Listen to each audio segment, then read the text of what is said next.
반문명적이고 반인류적이고 반환경적인 핵물질 오염수 해양 투기는 미래 세대의 건강과 생명을 위협하고 또 행복할 권리를 침탈하는 환경 범죄로 기록될 것입니다. 많은 국민의 시위가 전국에서 이어지고 있습니다. 윤석열 대통령은 침묵을 멈추고 국민들의 요구에 응답할 것을 거듭 촉구합니다. 민주당은 후쿠시마 핵물질 오염수 해양 투기 철회와 함께 특별 안전조치법을 추진하겠습니다. 첫째, 국민의 건강을 해칠 수 있는 방사성 오염수의 노출 우려가 있는 수산물에 대한 수입을 금지하는 법적 근거를 마련하겠습니다. 둘째, 농수산물의 원산지 표시를 강화하겠습니다. 셋째, 방사능 오염 피해를 업체로 인정하고 지원하겠습니다. 넷째, 피해 지원 기금을 마련하는 근거를 마련하고 그 기금 조성을 위해 일본 정부의 구상권을 청구할 수 있는 법적 근거도 마련하도록 하겠습니다. 일본 정부가 우리나라와 주변국 또 일본 어민들, 일본 국민들의 강한 반대에도 불구하고 오늘 오후 1시에 후쿠시마 핵물질 오염수를 바다에 버리기 시작합니다. 반문명적이고 반인류적이고 반환경적인 핵물질 오염수 해양 투기는 미래 세대의 건강과 생명을 위협하고 또 행복할 권리를 침탈하는 환경 범죄로 기록될 것입니다.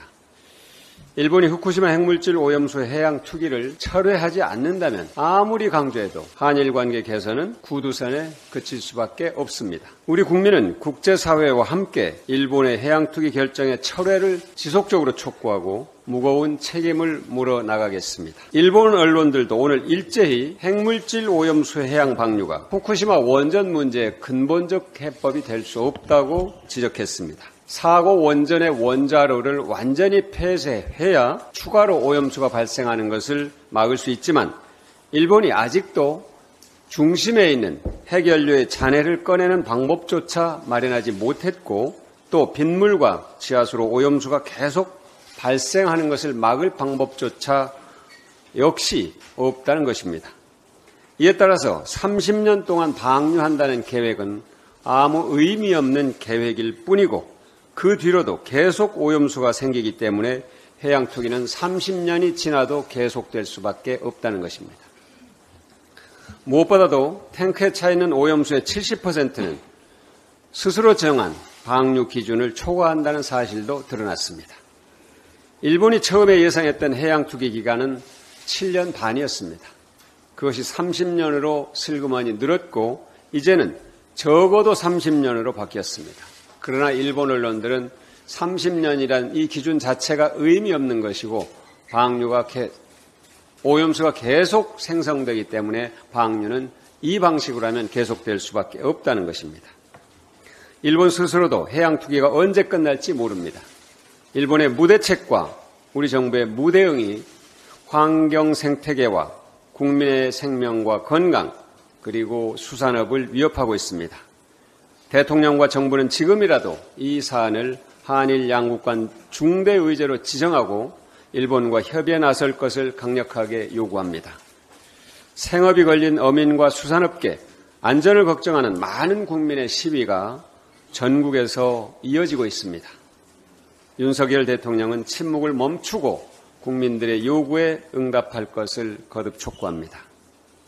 민주당은 후쿠시마 핵물질 오염수 해양 투기 철회와 함께 국민적 피해를 예방하고 최소화하는 일도 빈틈없이 준비하겠습니다.